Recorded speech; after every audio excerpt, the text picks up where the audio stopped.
بسم الله الرحمن الرحيم.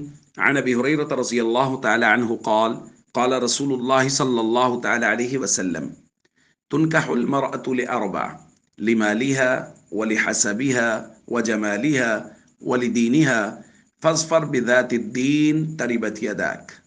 رواہ البخاری. نبی کریم صلی اللہ علیہ وسلم نے ارشاد فرمایا، عورت سے نکاح چار چیزوں کی بنیاد پر کیا جاتا ہے: اس کے مال کی وجہ سے، اس کے خاندانی شرف کی وجہ سے، اس کی خوبصورتی کی وجہ سے، اور اس کے دین کی وجہ سے. اور فرمایا، تو دیندار عورت سے نکاح کر کے کامیابی حاصل کر. اگر ایسا نہیں کرے گا تو تیرے ہاتھوں کو مٹی لگے گی، یعنی مال کار کے اعتبار سے ندامت اٹھانی پڑے گی. دوستو، یہ بہت بڑا بنیادی اصول ہے نکاح کے باب میں جو نبی پاک صلی اللہ علیہ وسلم نے بیان فرمایا ہے. اور یہ اصول ہے لڑکے والوں کے لیے، کہ لڑکے والے اپنے لڑکے کے لیے رشتہ دیکھ رہے ہیں کسی بچی کا، تو اس بچی میں کون کون سی صفات عام طور پہ دیکھی جاتی ہیں معاشرتی طور پہ. وہ سب سے پہلے دیکھا جاتا ہے، یعنی عام طور پہ، کہ جی یہ صفت ہے کہ وہ مالدار ہے، یا یہ صفت ہے کہ خاندانی شرف بڑا ہے، یا یہ صفت ہے کہ وہ خوبصورت ہے، یا یہ صفت ہے کہ اس کے اندر دینداری ہے.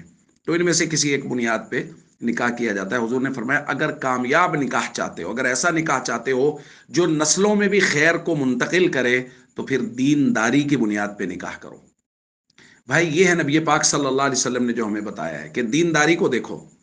ہمارے ہاں جب لڑکی کا رشتہ دیکھنے کے لیے لوگ جاتے ہیں، سب کچھ پوچھتے ہیں سوائے دینداری کے. یعنی جس چیز کا حضور نے کہا ہے اس چیز کا نہیں پوچھتے.